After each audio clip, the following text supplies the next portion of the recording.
Hello everyone and welcome back to my YouTube channel the science spot. बड़ी बेसब्री से आपको इंतज़ार कर रहे थे कि भैया सर भी कुछ नया बनाए। तो बेटा नया नहीं है, सेल चैप्टर से ही रिलेटेड टॉपिक है। आपको मैंने लास्ट क्लास में सेल और उसके टाइप बताए थे कि सेल क्या होता है, सेल कितने टाइप के होते हैं, और दो टाइप आपने देखे थे, प्रोकैरियोटिक सेल और यूकैरियोटिक सेल। अब हम इसी प्रोकैरियोटिक सेल को डिटेल में पढ़ेंगे। प्रोकैरियोटिक सेल का हमने एग्जाम्पल बताया था बैक्टीरिया। यहाँ पे हम बैक्टीरिया के स्ट्रक्चर की बात करेंगे, ठीक है। चलिए बात करते हैं। तो सेल का जो शेप होता है बेटा, वो अलग अलग तरीके का होता है। स्फेरिकल भी हो सकता है, सिलेंड्रिकल भी होता है, रॉड शेप भी हो सकता है, कई तरीके का होता है। सेल का शेप बनाता कौन है? सेल मेम्ब्रेन, ठीक है। चलिए बैक्टीरिया के स्ट्रक्चर की बात करें। बैक्टीरिया में सबसे पहले क्या आता है? कैप्सूल या स्लाइम लेयर आता है। प्रोकैरियोटिक सेल में अगर हम बैक्टीरिया का एग्जांपल लें, उसमें सबसे पहले क्या आता है? कैप्सूल या स्लाइम लेयर। अब कैप्सूल या स्लाइम लेयर में काम क्या होता है? देखिए, हम लोग जब दवा खाते हैं एंटीबायोटिक, तो बैक्टीरिया को मारती है। कैसे मारती है? बैक्टीरिया के सेल वॉल को डिसॉल्व करके खत्म करती है। तो होता है क्या बेटा, बहुत से बैक्टीरिया ऐसे होते हैं, सारे बैक्टीरिया के पास कैप्सूल या स्लाइम लेयर नहीं होता है। बहुत से बैक्टीरिया ऐसे होते हैं जिनके चारों ओर एक लेयर पाई जाती है, उसको बोलते हैं कैप्सूल या स्लाइम लेयर। ये लेयर क्या करती है? सेल वॉल को एंटीबायोटिक से बचाती है। इसीलिए बहुत से बैक्टीरिया जो हमारी बॉडी में आते हैं, हम दवा खाते हैं तब भी फायदा नहीं होता है। क्यों? क्योंकि जब हम दवा खाते हैं एंटीबायोटिक, तो उसको मार नहीं पाता। तो कैप्सूल या स्लाइम लेयर प्रोटेक्ट करता है किसको? बैक्टीरिया को। किससे? एंटीबायोटिक से। क्लियर? मान लीजिए सेल वॉल, वो है हीरो है कोई, और सलमान खान है। सेल वॉल कौन है? सलमान खान। और कैप्सूल या स्लाइम लेयर उसका बॉडीगार्ड है, शेरा, है ना। सलमान खान को अगर आप मारने जाएंगे तो पहले शेरा सामने आ जाएगा। अब आप उसको मार पाइए तो सलमान खान को खत्म कर दीजिए। तो कैप्सूल या स्लाइम लेयर को मारना आसान नहीं है। मार तो सकती है लेकिन इतना आसान नहीं है। कैप्सूल या स्लाइम लेयर में फर्क क्या है? अगर सबसे बाहरी लेयर बैक्टीरिया की सिर्फ प्रोटीन से बनी होती है तो उसको कैप्सूल कहते हैं, और अगर प्रोटीन के साथ साथ शुगर या कार्बोहाइड्रेट से भी बनी होती है तब उसको स्लाइम लेयर कहते हैं। तो अगर जो आउटर मोस्ट प्रोटेक्टिव कवरिंग है वो सिर्फ प्रोटीन से बना होगा तो कैप्सूल, और प्रोटीन कार्बोहाइड्रेट दोनों से बना होगा तो स्लाइम लेयर। अब कैप्सूल के अंदर सेल वॉल होती है। जो किंगडम मोनेरा है, जो प्रोकैरियोटिक सेल्स होती हैं, उसमें जो बैक्टीरिया है, बैक्टीरिया के पास क्या पाया जाता है? Cell wall. सेल वॉल की बात करें तो सेल वॉल आपके बैक्टीरिया में किंगडम मोनेरा में होता है, सेल वॉल किंगडम फंजाई में होता है, किंगडम प्लांटी में होता है, और कुछ जो आपके किंगडम प्रोटिस्टा के मेंबर्स जैसे यूग्लिना उग्लिना, इन सबके पास भी सेल वॉल होती है। अगर हम बैक्टीरिया की बात करें तो बैक्टीरिया की जो सेल वॉल होती है वो बनी होती है पेप्टिडोग्लाइकन से। बैक्टीरिया की सेल वॉल बनी होती है पेप्टिडोग्लाइकन से। पेप्टाइड का मतलब होता है प्रोटीन, और ग्लाइकन का मतलब होता है शुगर। तो बैक्टीरिया की सेल वॉल मेनली प्रोटीन और शुगर से बना होता है। सेल वॉल जो होता है वो सेल के शेप के मेंटेन करता है। सेल वॉल क्या करता है? सेल के शेप को मेंटेन करता है। देखिए, सेल के शेप को अभी हमने बताया सेल मेम्ब्रेन देता है। अगर मान लीजिए सेल की मेम्ब्रेन गोल है तो सेल गोल होगी, अगर वो रेक्टेंगुलर है तो सेल रेक्टेंगुलर होगी। तो ये जो शेप दे कौन रहा है? Cell membrane. लेकिन इसके शेप को मेंटेन कौन कर रहा है? Cell wall. फॉर एग्जाम्पल, मान लीजिए सेल के अंदर पानी चला गया, सेल फैलेगी तो सेल मेम्ब्रेन किसके कांटेक्ट में आएगा? सेल वॉल के। फिर सेल वॉल उसको फर्दर फैलने से रोकेगा जिससे कि उसका शेप मेंटेन रहे। अगर ज़्यादा फैल जाएगा तो बिल्कुल लॉन्ग हो जाएगा, सर्कुलर नहीं रह जाएगा। तो सेल वॉल का काम होता है पहली बात तो सेल की शेप को मेंटेन करना। दूसरा सेल वॉल क्या करता है बेटा? सेल वॉल डेड होती है, मरी होती है ना। सेल वॉल कैसी होती है? डेड होती है बेटा। डेड होती है इसलिए इसको बोलते हैं फ्रीली परमिएबल। फ्रीली मतलब बिल्कुल खुला सब कुछ, परमिएबल मतलब परमिट करना। सेल वॉल डेड है बेटा, ये हर चीज सेल के अंदर आने और जाने देती है। फॉर एग्जांपल मान लीजिए आपने अपने घर पे गेट कीपर बैठा रहा, और वो गेट कीपर सो रहा है, तो जब वो सोएगा तो कोई भी अंदर आ सकता है, कोई भी बाहर, या मान लीजिए उसको किसी ने गोली मार दी, अब कोई भी अंदर बाहर जा सकता है। तो सेल मेम्ब्रेन डेड होती है, इसलिए फ्रीली परमेबल होती है, कोई भी चीज़ इससे पास हो सकती है। सेल वॉल के अंदर अब क्या आएगा, सेल मेम्ब्रेन आएगा। बैक्टीरिया में या प्रोकैरियोटिक सेल में सबसे पहले कैप्सूल या स्लाइम लेयर, ये प्रेजेंट हो भी सकता है, नहीं भी हो सकता है। सेल वॉल बैक्टीरिया में हमेशा होगी, और फिर उसके बाद आएगा सेल मेम्ब्रेन। ये यूनिवर्सल मेम्ब्रेन है, ये हर दुनिया के सेल में होगा। बिना सेल मेम्ब्रेन के आप बता नहीं सकते कि सेल कहाँ है।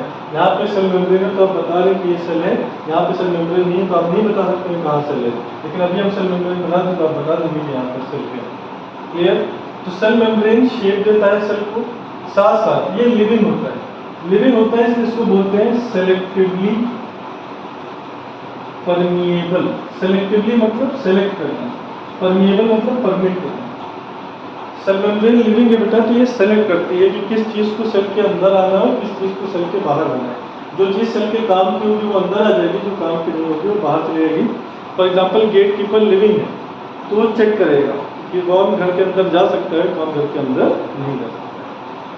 तो बैक्टीरिया की सेल को प्रोटेक्ट करने के लिए 3 लेयर, सबसे बाहर कैप्सूल या स्लाइम लेयर, फिर सेल वॉल, फिर सेल मेम्ब्रेन। अब सेल मेम्ब्रेन में देखिए अंदर की तरफ फोल्डिंग्स है, इन फोल्डिंग्स है, अंदर की तरफ फोल्डिंग्स है, इनको बोलते हैं मीसोसोम। सेल मेम्ब्रेन में इन फोल्डिंग, इन मतलब अंदर की तरफ, फोल्ड मतलब घुमाव है, कुछ मुड़ा हुआ है, इसको बोलते हैं मीसोसोम। मीसोसोम हमारे माइटोकॉन्ड्रिया की तरह होता है। माइटोकॉन्ड्रिया को बोलते हैं power house of the cell, cell को एनर्जी देता है। ऐसे ही मीसोसोम बैक्टीरिया को एनर्जी देता है। तो आप पूछेंगे कि सर बैक्टीरिया के पास माइटोकॉन्ड्रिया क्यों नहीं, पूछेंगे कि नहीं पूछेंगे? हाँ बिल्कुल पूछेंगे बेटा। तो बैक्टीरिया के पास माइटोकॉन्ड्रिया इसलिए नहीं है क्योंकि हमने आपको बताया था प्रोकैरियोटिक सेल को मेम्ब्रेन से नफरत है, उसके पास मेम्ब्रेन बाउंड सेल ऑर्गेनेल नहीं होता है। तो बैक्टीरिया जो है ये प्रोकैरियोटिक सेल है बेटा, और इसके पास मेम्ब्रेन बाउंड सेल ऑर्गेनेल नहीं होगा। माइटोकॉन्ड्रिया में मेम्ब्रेन होती है, इसलिए वो माइटोकॉन्ड्रिया नहीं रखेगा, क्या रखेगा? मीसोसोम। समझ में आ रहा है बेटा? बोलिए हाँ, रिस्पॉन्स दिया करिए। उसके बाद बात करते हैं बेटा, सेल के लिक्विड को बोलते हैं साइटोप्लाज्म। क्या बोलते हैं बेटा? साइटोप्लाज्म। साइटोन मतलब सेल, प्लाज्मा क्या होता है बेटा? प्लाज्मा 5th स्टेट है मैटर का। आपने मैटर के स्टेट पढ़े होंगे, solid, liquid, gas, Bose-Einstein condensate, plasma. Solid liquid gas तो आप जानते हैं, बोस-आइंस्टीन कंडेंसेट मेरे काम का नहीं, यहाँ पे बाद में बताएंगे। प्लाज्मा क्या होता है? जब आप किसी चीज़ को मेल्ट कर देते हैं तो चिपचिपा हो जाता है, इस चिपचिपी स्टेट को प्लाज्मा कहते हैं। इसे प्लास्टिक को मेल्ट कर दीजिए, गला दीजिए तो चिपचिपा हो जाएगा। सन बेस्ट एग्जाम्पल है प्लाज्मा का। सन में जो भी चीज़ें होंगी वो गली हुई स्टेट में होंगी, तो क्या होता है बेटा? प्लाज्मा का बेस्ट एग्जाम्पल। तो साइटोप्लाज्म चिपचिपा होता है, क्यों? कि इस लिक्विड में कई सारी सॉलिड चीज़ें जैसे प्लाज्मिड है, न्यूक्लियोइड है, राइबोसोम है, जिससे कि ये कैसा होता है? चिपचिपा होता है। भाई किसी लिक्विड में आप कोई सॉलिड चीज़ डाल दीजिए तो उसमें विस्कोसिटी मतलब चिपचिपापन आ जाएगा। उसके बाद साइटोप्लाज्म मेंशन कर दे रहे हैं यहाँ पर।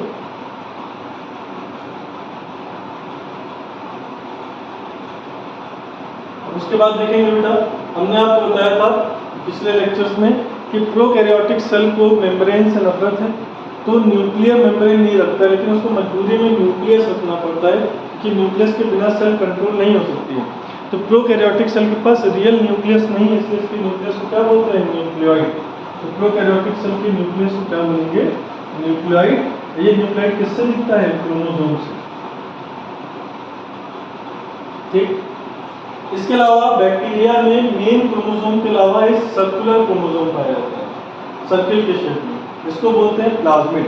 बैक्टीरिया का ये जो न्यूक्लियोइड है, मेन क्रोमोसोम, ये बैक्टीरिया की सेल को कंट्रोल करता है, और ये जो प्लाज्मिड है ये बैक्टीरिया को एंटीबायोटिक से बचाता है। अब एंटीबायोटिक से लेयर कौन से बचा रही है? कैप्सूल या स्लाइम लेयर। इसके अंदर प्लाज्मिड का काम है कैप्सूल या स्लाइम लेयर को बनाना, उसको प्रोड्यूस करना। तो प्लाज्मिड कैप्सूल या स्लाइम लेयर को प्रोड्यूस करता है, जिससे बैक्टीरिया एंटीबायोटिक से बचता है। क्लियर? उसके बाद बैक्टीरिया में प्रोकैरियोटिक सेल में राइबोसोम होगा। राइबोसोम बिना मेम्ब्रेन वाला सेल ऑर्गेनेल है, इसलिए ये प्रोकैरियोटिक सेल में पाया जाता है। ऐसा काम होता है प्रोटीन सिंथेसिस, प्रोटीन को बनाना। राइबोसोम का काम क्या होता है बेटा? प्रोटीन को बनाना। उसके बाद बैक्टीरिया जब स्विम करता है या चलता है तो एक बहुत लंबे थ्रेड की मदद से चलता है, इसको बोलते हैं फ्लैजिला। तो फ्लैजिला क्या करता है बेटा, बैक्टीरिया को स्विम करने में हेल्प करता है, चलने में मदद करता है। और लास्ट में बैक्टीरिया में क्या आता है बेटा, पिली या फिम्बरी। बैक्टीरिया में लास्ट में क्या आता है बेटा, पिली या फिम्बरी। पिली या फिम्बरी छोटे छोटे धागे होते हैं, स्मॉल थ्रेड लाइक स्ट्रक्चर्स होते हैं, जो बैक्टीरिया को किसी सरफेस से चिपकने में हेल्प करते हैं। मान लीजिए बैक्टीरिया मेरी स्किन पे आके बैठा तो किसकी मदद से चिपकेगा, पिली या फिम्बरी की मदद से। दीवार पे चिपकेगा तो किसकी मदद से, पिली या फिम्बरी की मदद से। तो पिली या फिम्बरी अटैचमेंट में हेल्प करते हैं। ठीक है, अब यहाँ पर एक चीज आप और समझेंगे राइबोसोम के बारे में। राइबोसोम प्रोकैरियोटिक सेल में भी होता है, बैक्टीरिया में भी, और यूकैरियोटिक सेल में भी होता है, प्लांट्स और एनिमल्स में भी। लेकिन दोनों में थोड़ा बहुत फर्क है, मतलब प्रोकैरियोटिक सेल और यूकैरियोटिक सेल के राइबोसोम में डिफरेंस है। क्या डिफरेंस है, प्रोकैरियोटिक सेल का जो राइबोसोम होता है वो 70S टाइप का होता है, और यूकैरियोटिक सेल का जो राइबोसोम होता है बेटा वो 80S टाइप का होता है। अब 70S 80S का मतलब क्या है, S यहाँ पर एक यूनिट है, इस यूनिट को बोलते हैं स्वेडबर्ग स्वेडबर्ग यूनिट। स्वेडबर्ग एक साइंटिस्ट है बेटा जिन्होंने इस यूनिट को दिया था। यह इसका दूसरा नाम होता है सेडिमेंटेशन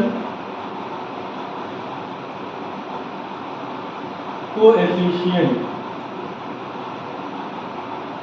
स्वेडबर्ग ने यूनिट को बनाया था, ये किस पे डिपेंड करता है, सेडिमेंटेशन पे।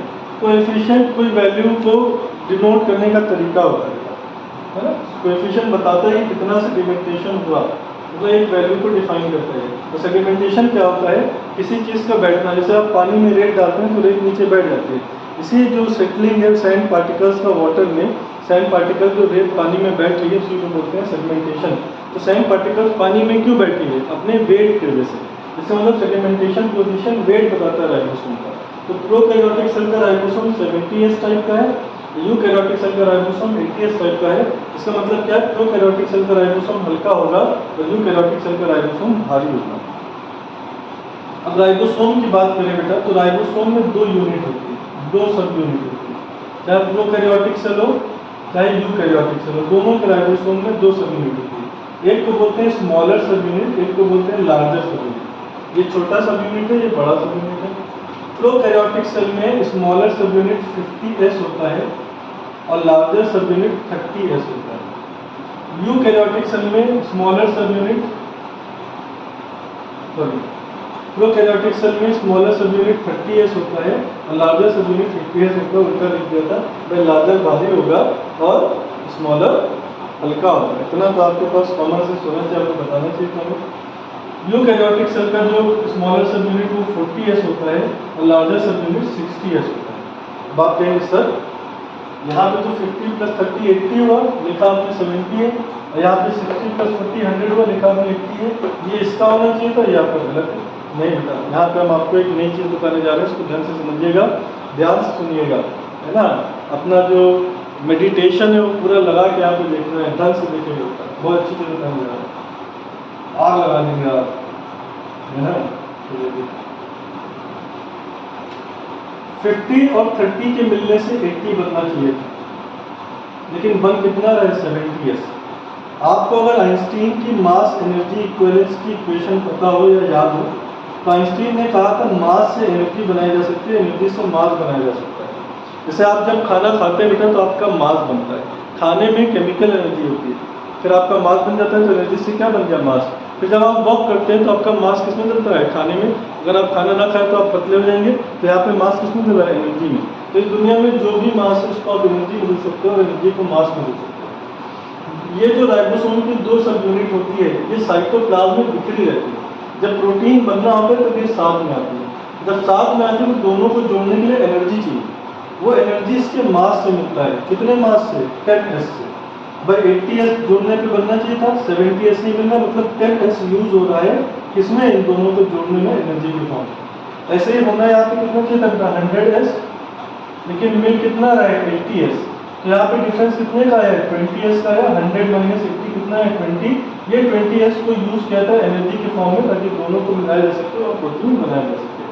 फिर जब प्रोटीन बन जाते हैं फिर अलग होते हैं, वापस अपना मास रिगेन कर लेते हैं, एनर्जी को वापस से मास में देते हैं। तो बेटा ये आज आपने प्रोकैरियोटिक सेल कवर कर लिया। नेक्स्ट लेक्चर में आप यूकैरियोटिक सेल पढ़ेंगे, प्लांट सेल और animal cell.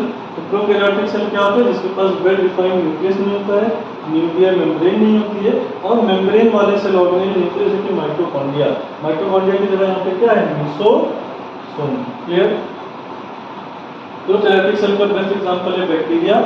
Cell membrane cell को शेप देता है और चीजों को आने जाने की चेक करता है। सेल वॉल शेप को मेंटेन करता है, किसी को भी आने जाने देता है। कैप्सूल या स्लाइम लेयर बैक्टीरिया को एंटीबायोटिक से बचाता है। कैप्सूल या स्लाइम लेयर को बनाता कौन है, प्लाज्मिड। तो प्लाज्मिड ही है जो एंटीबायोटिक से बैक्टीरिया को बचाता है। पिली या फिब्रिल छोटे धागे होते हैं जो बैक्टीरिया को किसी सर्फेस से अटैच करते हैं। फ्लैजेला बड़ा धागा होता है जो बैक्टीरिया को स्विम कराता है। बैक्टीरिया के लिक्विड को बोलते हैं साइटोप्लाज्म। बैक्टीरिया में जो राइबोसोम होता है, प्रोकैरियोटिक सेल में जो राइबोसोम होता है वो 70s टाइप का होता है। 70s उसका रेट बता रहा है। 70s में 2 सब यूनिट होगी, 50 और 30s। मीसोसोम एनर्जी या रेस्पिरेशन में हेल्प करता है। बाकी आपको सब समझ में आ गया है। तो यहाँ पे कंफ्यूजन तो नहीं है। अगर कोई कंफ्यूजन हो गया तो कमेंट बॉक्स में बताइएगा। और वीडियो अगर पसंद आई तो लाइक शेयर और कमेंट करें। जिन्होंने मेरे चैनल को सब्सक्राइब नहीं किया तो सब्सक्राइब करें। और जो भी आपको चैप्टर पढ़ना है या टॉपिक क्लियर करना हो आप कमेंट बॉक्स में बता सकते हैं। Thank you and have a nice day.